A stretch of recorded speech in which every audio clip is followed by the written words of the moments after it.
Helsinki, Finland. The prosperous, confident capital of a prosperous, confident country. Much of this prosperity can be traced back to World War II, where this small country battled against the odds to survive and lay the foundations for its current economic success. But what you don't see emphasized on the war monuments is that for most of this war, the Finns fought not on the side of the Allies, but on the side of the Nazis. And amongst the prominent Finns that gave their full support for this was Finland's greatest hero, Marshal Mannerheim. The Finns justify this collaboration by saying that the alternative was to be swallowed up by communist Russia. But is this true? Was Mannerheim right to advocate fighting alongside Nazi Germany? Is it indeed possible to justify collaborating with the most evil regime in history? Could the Finns be that rare thing? Good collaborators?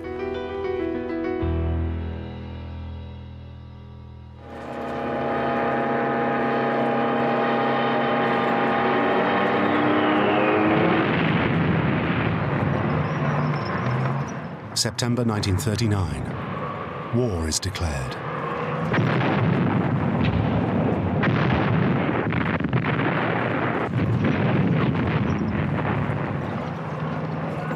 Germany and Russia invade Poland in a deal to split the conquered country in two and share the spoils.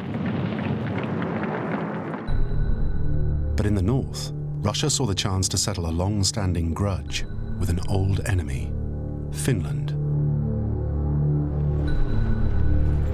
Finland had been independent from Russia for just 22 years. Now the Russians wanted it back.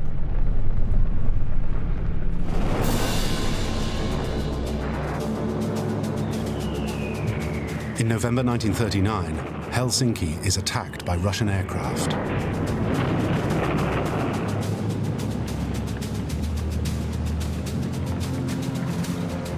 "400,000 Russian soldiers pour over the border. At the start of what became known as the Winter War, there seemed to be no contest. The Russian forces massively outnumbered the Finns. Their generals confidently predicted a victory in 10 to 15 days.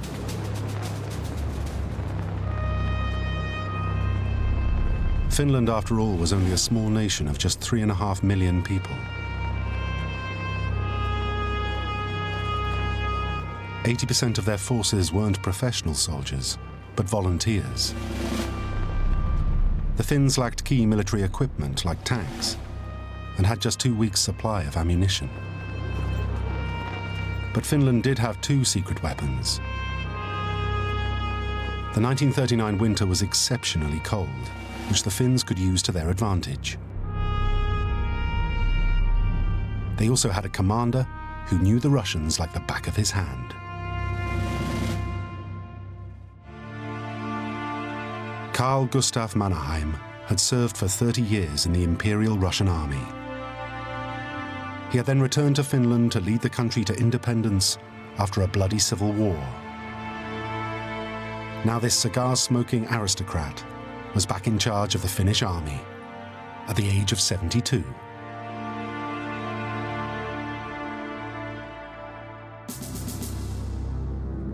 It was Mannerheim's sure grasp of the tactics and strategy a small nation could use against a much larger aggressor that now would make all the difference. In the years leading up to the war, he had concentrated on building a series of trenches in the disputed Karelian Isthmus to the south of the country near Russia. Now those new defenses, which became known as the Mannerheim Lines, were being put to the test as the Russians advanced ever deeper.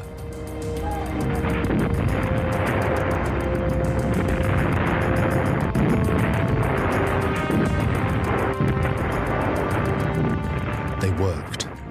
They held back the Red Army for a crucial 46 days of unrelenting pressure.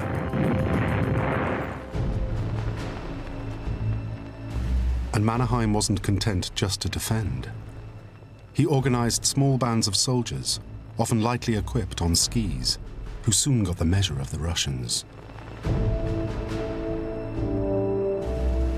They used the terrain of forest, lakes, and wood to frustrate and trap the Red Army. This land may look beautiful now, but 50 years ago, it was a killing field.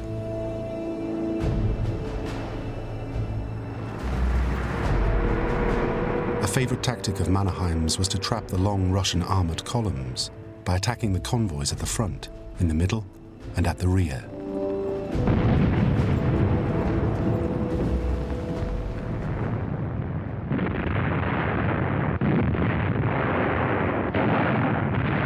The Finns then set about killing the remaining Russians in lightning attacks from all quarters.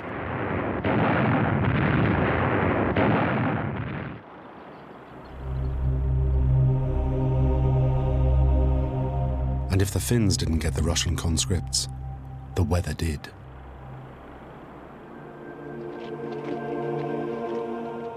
The fortunate were captured. Others froze to death. 200,000 of them.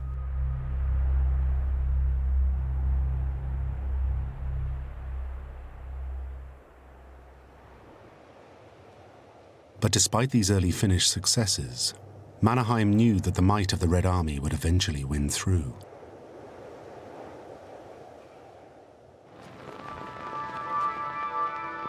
So in March 1940, he urged a battered and exhausted Finland to sue for peace with Russia. The result was a treaty in which it had to surrender much of Karelia, including its second largest city, Viipuri.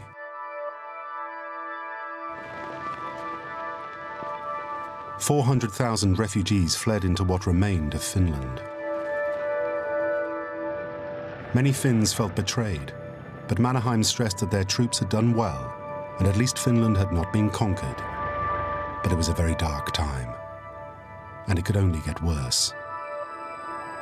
Mannerheim knew he needed help. The Russians were bound to come back.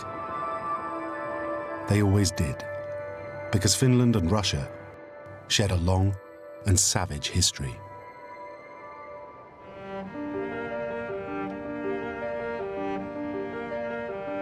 For 100 years, Finland had been ruled as part of the old imperial territories of the Russian Tsar.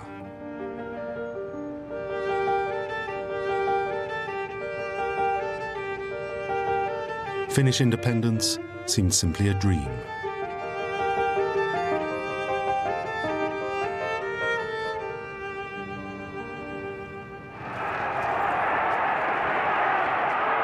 But then in 1917, towards the end of the First World War, imperialist Russia collapsed under the communist revolution.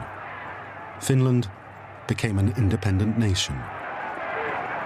It was, though, too good to be true.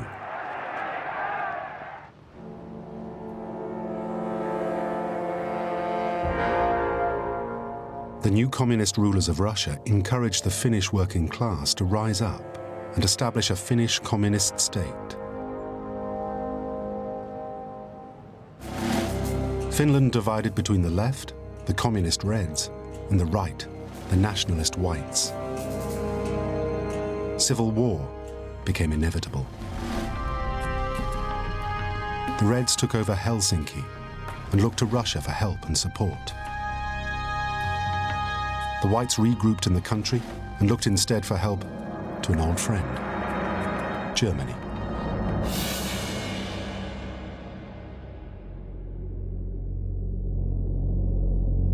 After several months of very bloody battles, the white nationalists, led by the virulently anti-communist Mannerheim, triumphed.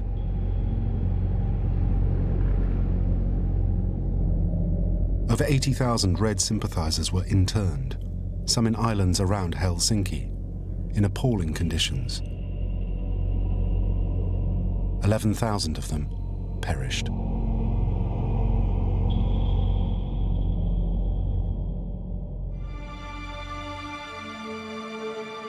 The Whites had triumphed, but it was a triumph that was due not only to Mannerheim, but also to the German army, who in April 1918 helped take back Helsinki. It was a lesson all Finnish nationalists learned. Finland was free, and this latest Russian threat had been resisted, but they had needed German help.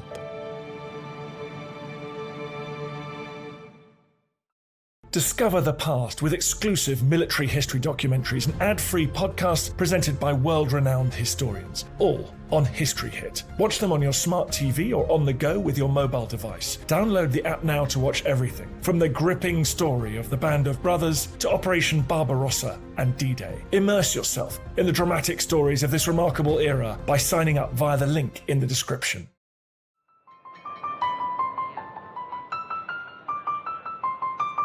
10 years later, the Russian threat returned. The Great Depression caused the financial meltdown of the whole continent. In the descent into social unrest and industrial disarray, Finland was not immune.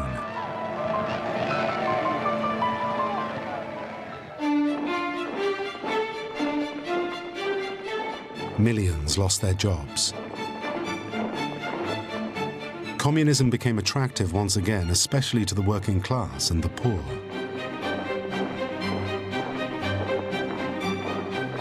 In elections all across Europe, the communist parties gained ground.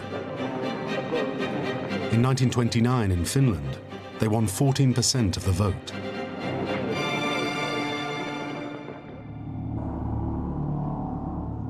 Deep in the Finnish countryside, many were appalled. This rise in communism meant just one thing: the return of the Russians. Finnish farmers became the backbone of Lapur, a nationalist movement formed in 1929 dedicated to the eradication of communism. Its most prominent supporter was Gustaf Mannerheim.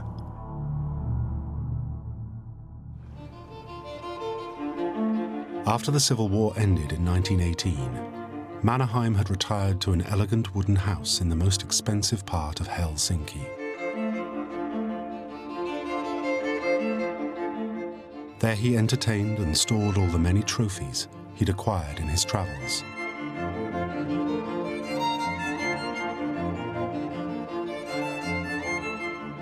Today it's a museum kept in the elegant style in which he lived.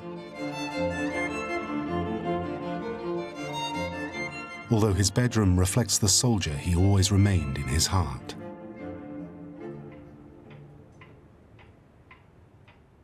But the rise in communism at the end of the 1920s persuaded him to return to public life and start hunting different kinds of prey. He did not like the complete politics of the Lappo movement, but of course he did not accept the communist ideals, and that was the reason why he more sympathized with the Lappo. Lappo persuaded the government to outlaw communism, but it then went much further, using terror and intimidation against anyone who opposed their vision of Finland.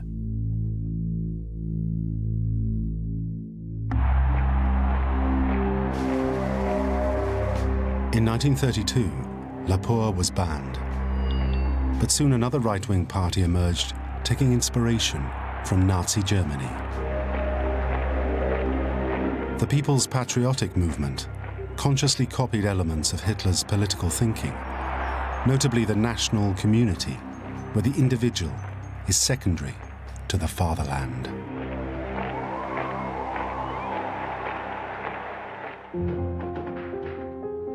Its newspaper called for a Finnish Hitler, and there was only one person they had in mind. For Mannerheim and Finland, it was a crucial moment. He had to choose between a Finnish democracy, whose weakness he despised, and a nationalist movement which shared his hatred of communism, but also was close to an ideology he feared as much as admired: Nazism. Mannerheim chose democracy. He decided the best way for Finland to resist the Russians was for him to stay out of politics and reorganize and rearm the Finnish army.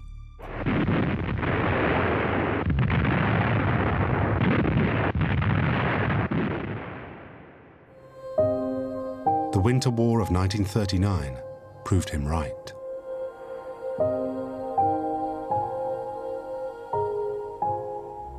The Finnish army's resistance had stopped Russia taking back all of Finland, at least for now. It gave Mannerheim time. Time to find an ally who could help defeat the Russians when they inevitably returned. But who should they turn to? Mannerheim's preference was for the Western allies, particularly Britain and France. In the Winter War, the British cabinet had discussed sending a Franco-British volunteer force. But the Baltic Sea was controlled by the Germans, and in the end, it came to nothing.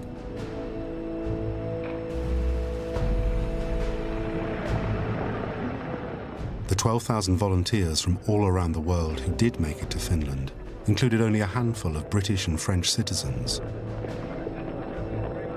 The option of a successful collaboration with the British and French seemed highly improbable.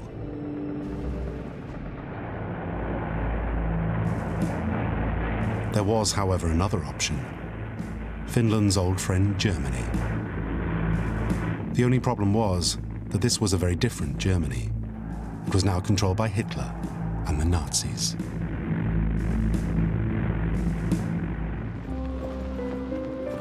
The Nazis had agreed a pact with the Soviet Union and stayed neutral in the Winter War.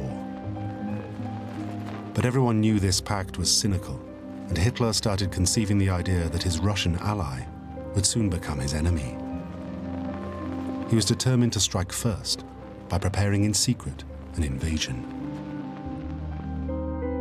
One key to a successful invasion would be taking the city of Leningrad. And to make sure of that, Hitler needed the Finns.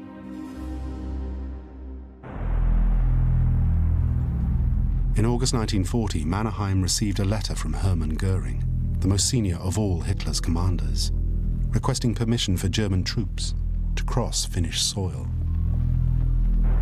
Granting permission would open the floodgates to cooperation and collaboration. It was a crucial moment. Mannerheim's flirtation with Lapua and Finnish nationalism in the 1930s had given him a distaste for fascism, and he knew dealing with the Nazis would destroy his international reputation forever. Yet the Winter War had made the Finnish people weary and hungry. The country was collapsing and needed aid. Aid only Germany could deliver.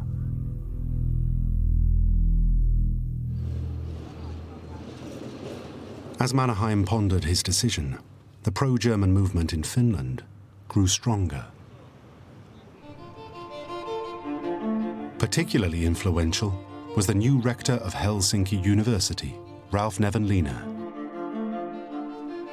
Nevanlinna had made his name not in the world of politics, but in mathematics. In the 1920s, he developed what is still known today as Nevanlinna theory, a major contribution to function theory, the classical mathematics which emerged from the calculus of Newton and Leibniz. In the first half of the 20th century, he was certainly one of the most famous mathematicians in the world. In the 1930s, Nevanlinna's interests turned to politics and nationalism. He supported Lapua. And in Germany, the center of world mathematics and the country where his mother was born, he looked approvingly at the rise of Hitler and National Socialism. Well, he sympathized it. He had many relatives in Germany because of his mother. So uncles and so close relatives.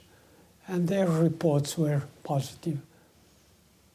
So I think he was happy to see the rise of Germany. Nevanlinna traveled frequently to Germany, supporting academic events and conferences organized by the Nazi government.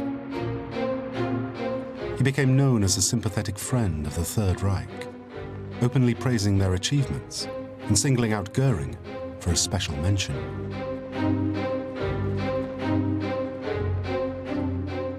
He gave a speech in Finnish radio in the fall of 1940.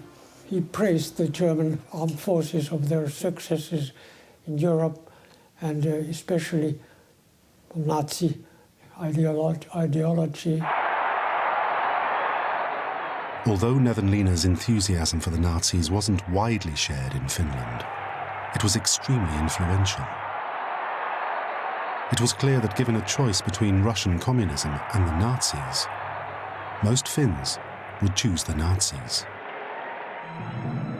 So Mannerheim did the deal he knew would go down well with his fellow countrymen and women. With his ally, the new Finnish president, Risto Ryti, the Finns would cooperate with Nazi Germany.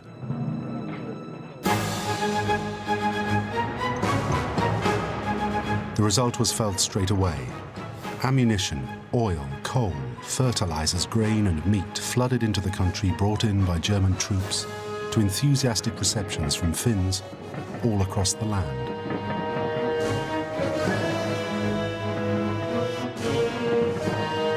Finland had made it clear that the Finns would not be collaborators with the Nazis, but co-belligerents, fighting on the same side against a common enemy, Soviet Russia. But the reality was more complex. There was a price which Finland had to pay for Nazi help. Mannerheim and Ryti had to make several crucial concessions to the Nazis that went way beyond co-belligerency and which stepped over the line to collaboration. They allowed Finnish troops who were fighting the Russians in northern Finland to come under German command.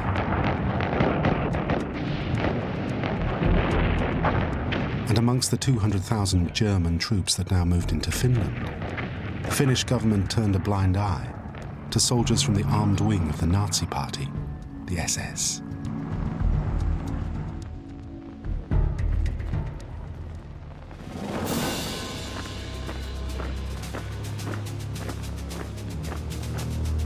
The SS had been formed in 1925 as a personal protection unit for Adolf Hitler.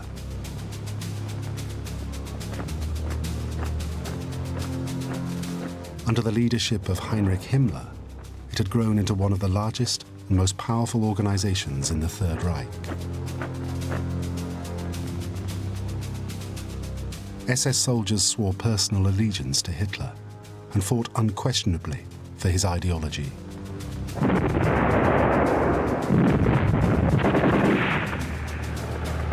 They were responsible too for many of the atrocities carried out under the Nazi regime, in particular, the Holocaust. There was no Holocaust in Finland. The German SS officers were allowed a pretty free rein to interrogate political radicals and prisoners, especially those who were Jewish. But it was the final concession made by Mannerheim and Ryti to the Nazis that would prove the most troublesome. The Finns agreed to the German request to recruit volunteers to join the Waffen-SS on the Eastern Front. Amongst these volunteers was Konstantin Kandi.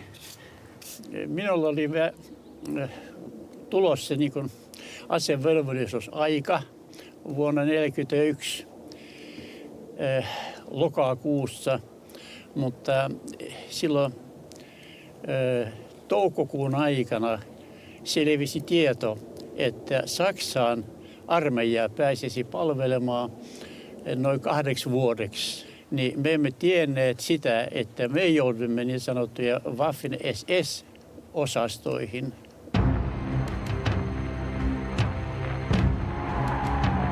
Mannerheim and Ryti realized that providing soldiers like Konstantin Kandi to the Waffen-SS would not only be a great propaganda triumph for the Nazis, it would take them across the line from being co-belligerents, fighting the same enemy, to active collaborators So they did everything they could to limit the damage and cover their tracks.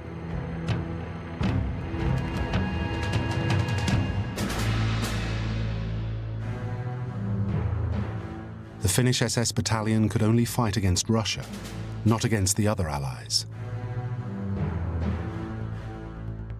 Their recruitment would be done not by the government, but at arm's length by Finns like mathematician Ralph Nevenlina, known for their Nazi sympathies and who could be blamed if anything went wrong. And the raw recruits were described not as soldiers, but as industrial workers when they were sent to SS training schools. Not that the training left any doubt about their role. Siellä kuri oli kova. Siellä joutui ryömimään yli aitojen ja aliaitojen ja ampumarata oli alusta lähtien kova panos. Ammunta, konekiväärillä ammuttiin. Ei mitään paukkupatrunoita, vaan kovia patrunoita. Silloin kun tämä pataljoona sitten sai tällaisen niin kuin, valmis lähtemään rintamalle, niin silloin oli 15. päivä syyskuuta 1942.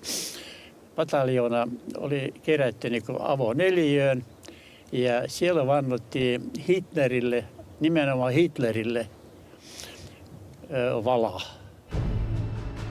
Once they had sworn their oaths, they were then ready to take part in the Nazis' latest and most daring military plan, Operation Barbarossa.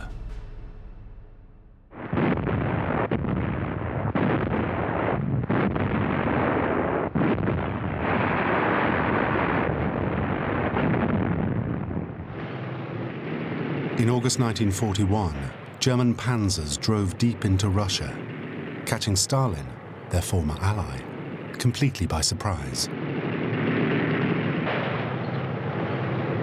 The German army was soon well on the way to Leningrad.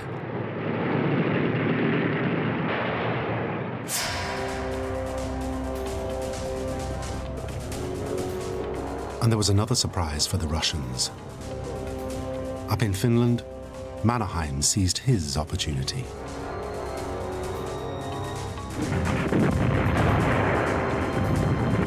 He launched his own attack on Russia to regain the land that was lost at the end of the Winter War.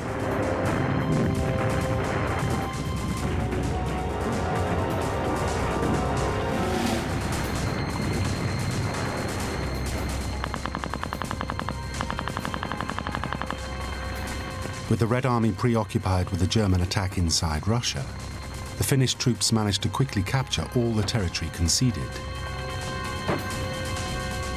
Even the battered city, Viipuri.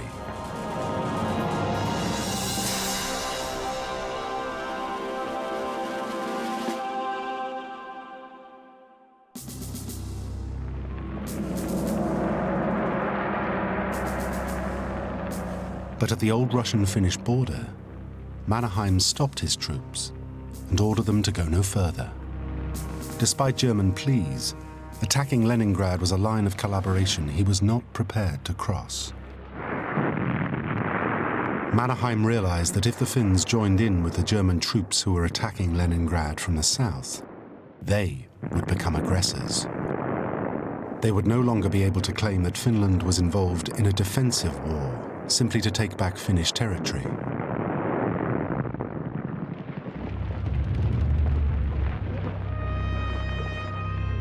But now there was another unexpected problem that the Finnish government had to deal with.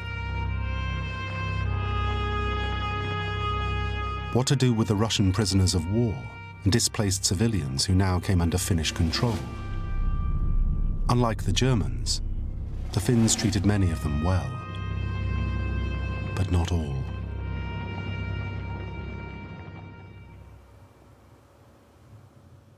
In the last few years, historians and journalists like Boris Salomon have started investigating what really went on during the period of cooperation with the Nazis. They're uncovering stories which reveal that this cooperation had its dark side, which in Finland has often been denied or forgotten, such as the treatment of prisoners displaced civilians and refugees when the Finns took over eastern Karelia. Gab Lager, Internierungslager, das in vielen dem System ähnelte, das die Deutschen in den besetzten Gebieten der Sowjetunion installiert hatten. In one camp in the summer of 1942, over 3,000 Russians died of malnutrition.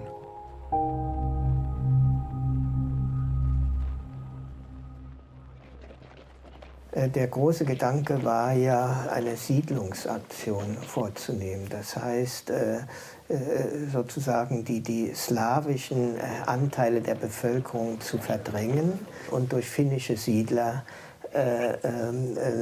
zu ersetzen.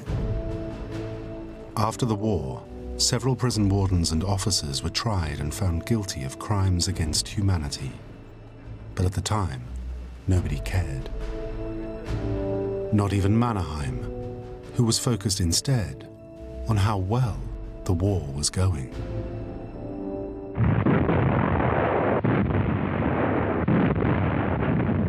Meanwhile, 200 miles south from Mannerheim's Finnish army, now stationary on the Russian border, the Finnish SS volunteers were deep inside Russia, fighting alongside the German army on the Eastern Front.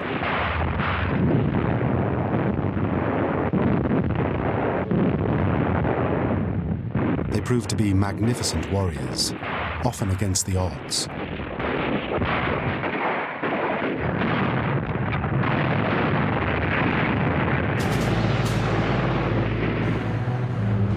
They were involved in the savage siege of Leningrad, and they then fought for the oil fields of Grozny as part of Hitler's push to Stalingrad.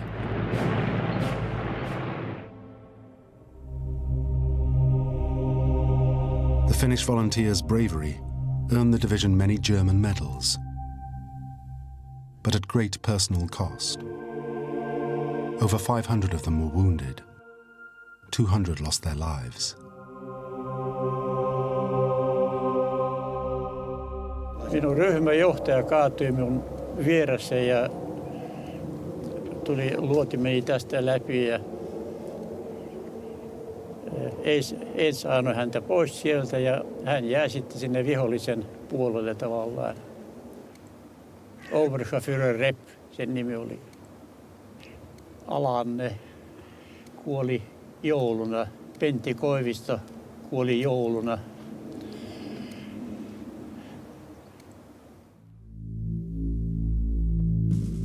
But although they were part of the SS, the Finnish survivors claim to this day that they never took part in any atrocities or war crimes, and certainly not in the SS leader Heinrich Himmler's most murderous policy, the Holocaust. Ja samaten meidän pataljoona ei myöskään syyllistynyt mihinkään tällaisiin sotarikoksiin, jotka taas olivat sellainen ruma tapa, ikävä tapa näille koti-SS-osastoilla. Ja ottakaa huomioon, että näissä SS, jotka olivat tässä teloitushommissa, suurin osa, erittäin suuri osa oli Baltian virolaisia, liettualaisia, latvialaisia. And this has been the accepted opinion in Finland for the last 50 years.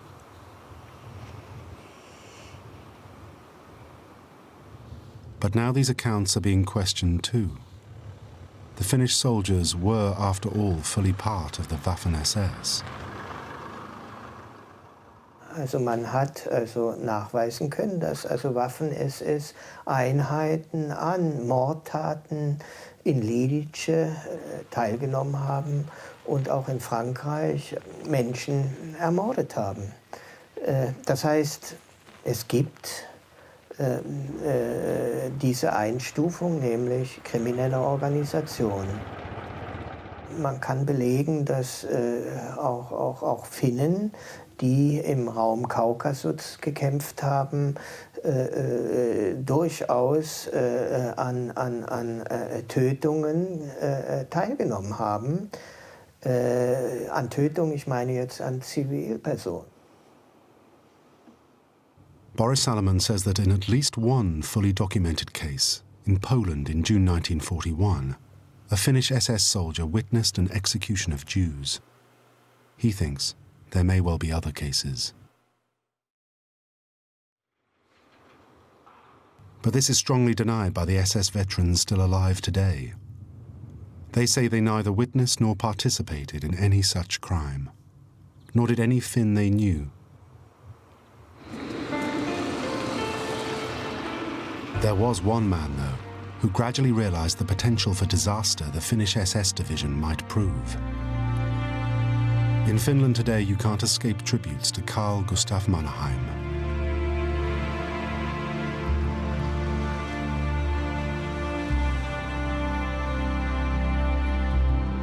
Not only does his statue dominate downtown Helsinki, the most important street in the capital is named after him.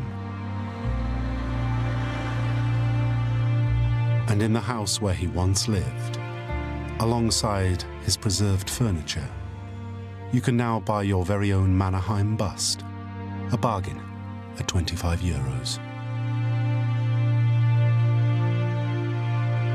But one event that is not recorded here is Mannerheim's 75th birthday in August 1942, when he received a very famous, although not entirely welcome, last-minute visitor.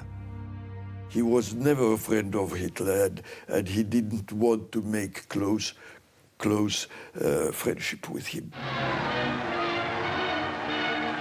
But at the time, the Führer certainly wanted to be friends with Mannerheim, or at least make sure the rest of the world saw him as a friend. So Hitler insisted his film unit recorded every step of his trip to give Mannerheim his birthday wishes.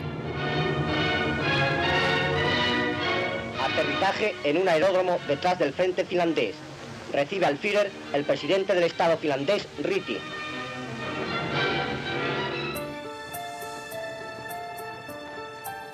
But the Führer wasn't here just for a birthday party. There were one or two key problems with the German-Finnish cooperation on Hitler's mind, which was the real reason he made the trip. He needed a deal. A deal which involved Mannerheim agreeing to move the Finnish army into Russia, helping the German army secure Leningrad.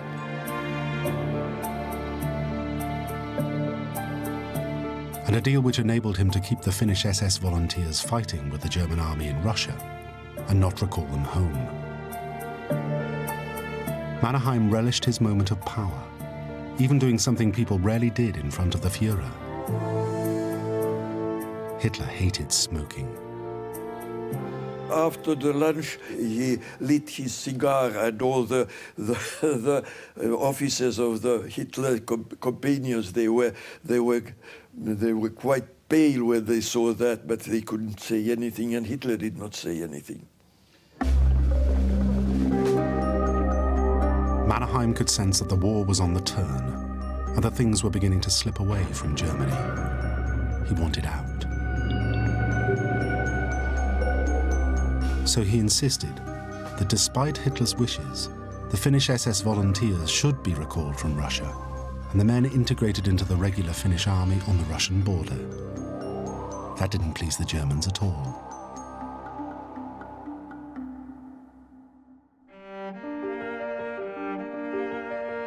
They turned to an old Finnish friend. With German approval, Professor Rolf Nevenlina became chair of a new committee designed to win public support for the Finnish SS. He had regular meetings with the volunteers, made frequent visits to Berlin, and lobbied hard.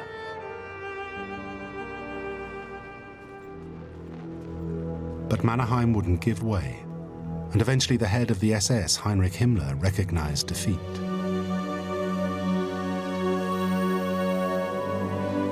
Today, I release you from the service to the Waffen-SS. I thank you for your courageous service, that you have provided to the glory and honor of your beautiful motherland in a German soldier's uniform. You have just as much contributed to the victory against your and our age-old enemy, Russia, and against Bolshevism, as your German SS comrades.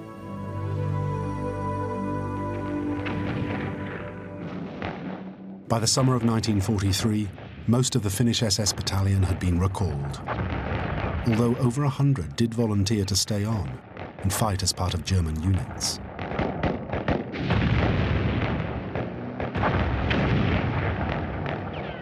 Many of the battalion that made their way home joined the regular Finnish army under Mannerheim, now in stalemate with the resurgent Russians.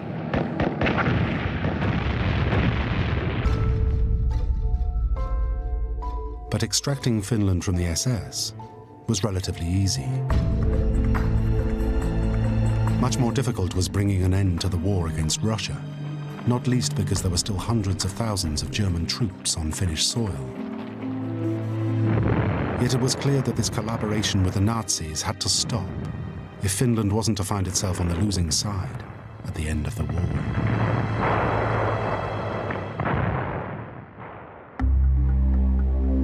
As the Nazis started experiencing a series of defeats and setbacks, so the Finns began slowly winding down their confrontations with the Russians in the north. By the end of 1943, they were refusing to take part in any offensive military operations that might help Germany. The trouble was, the Russians had another agenda. As they drove the Nazis out of Russia, so the Red Army targeted the Finnish front as part of a new initiative against Germany called Operation Bagration. Within days, the Russians had pushed the Finnish army back and were heading towards Viipuri.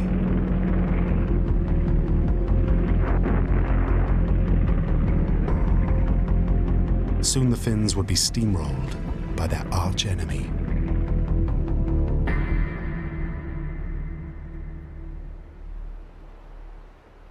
Once more, the Finns needed help, and the only possible help was the friend that Ritti and Mannerheim were trying to get away from, Nazi Germany.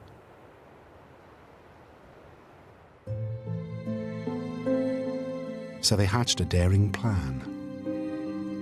In return for Nazi support, President Ritti gave a personal undertaking not to pursue a separate peace with Russia. But what Mannerheim and Ritti knew well was that this presidential agreement, while perfectly lawful in Nazi Germany, was illegal in Finland because it hadn't been approved by the Finnish parliament. Mannerheim and Ritti tricked the Nazis into signing an accord which they could get out of any time they wanted.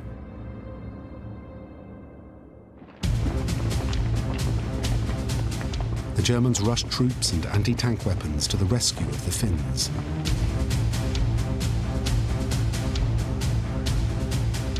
And in June and July 1944, Finland fought one last epic battle with Russia. 150,000 Russians faced 50,000 Finns.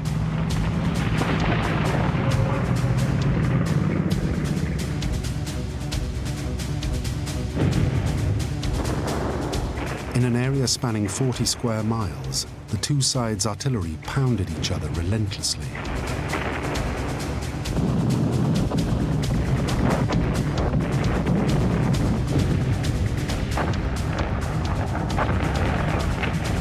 The Finns were fighting for their country's very survival.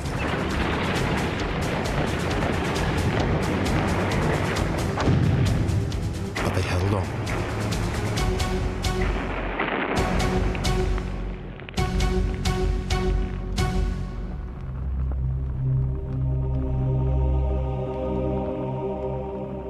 .600 Russian tanks were destroyed, many with German-supplied weapons. Up to 20,000 Russian troops were killed.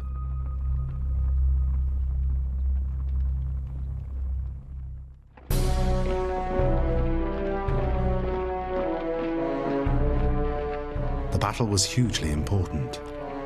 The Finns had proved to the Russians they were a force to be reckoned with.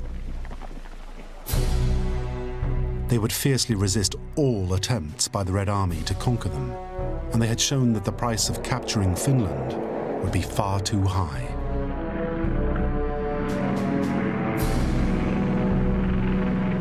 Most crucially, the Finns had forced Stalin to revise his policy. He opted for a separate armistice with Finland, a unique concession that no other former German ally would receive.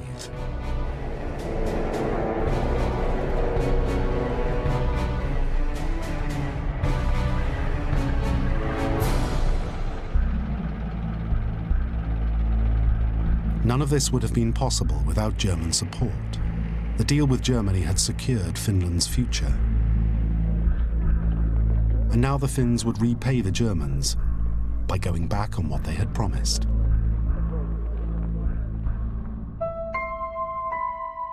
They claimed that they weren't bound by President Risto Riti's personal agreement not to agree a separate peace with Russia, because Ryti hadn't got Parliament's support and so had acted illegally. Ryti resigned. Mannerheim took over as president and was able to negotiate a separate peace between Finland and Russia without reference to Germany. Just as Mannerheim and Ryti had planned months before, the Nazis were now out in the cold. Finland may have lost the war, but it had survived.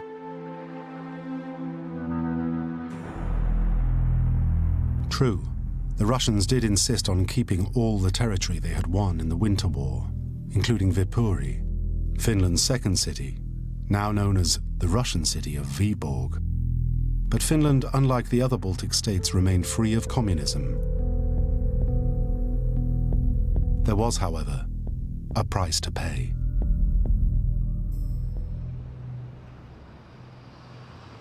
In Helsinki today, there is a memorial for President Risto Ryti, who is now seen as a hero. But in 1946, he was the fall guy. A liberal economist who was a great admirer of Britain and America, Ryti was imprisoned by the Allies for 10 years in the trials which Russia demanded as a price of peace. His health never recovered. Other collaborators were much more fortunate. The mathematician and Nazi sympathizer Rolf Nevenlinna had to resign as rector of Helsinki University. But then, like the other Finnish intellectuals who backed the Nazis, he was left alone by the Russians. He took up a lucrative professorship in Switzerland, and in the 1950s became one of Finland's most revered public figures.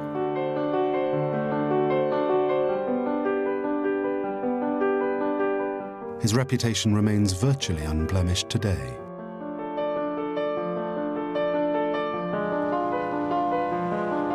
The reputation of Carl Gustaf Mannerheim has, if anything, increased. Although just as guilty as Ryti in cooperating with the Nazis, his national popularity meant that it was too difficult for the Russians to put him on trial. He escaped any retribution whatsoever. After resigning as president, he took another even more rewarded retirement, which this time didn't involve shooting tigers.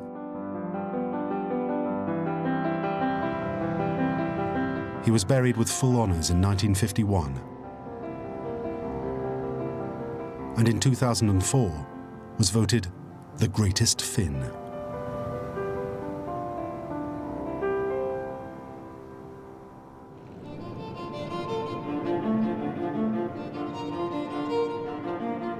Finland itself came out of its association with Nazi Germany remarkably unscathed.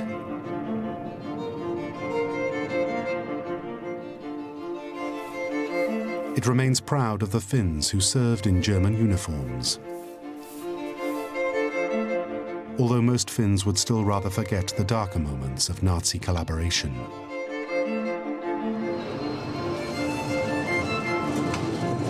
Few countries can claim their relationship with Nazi Germany was a success. Finland, however, is the exception.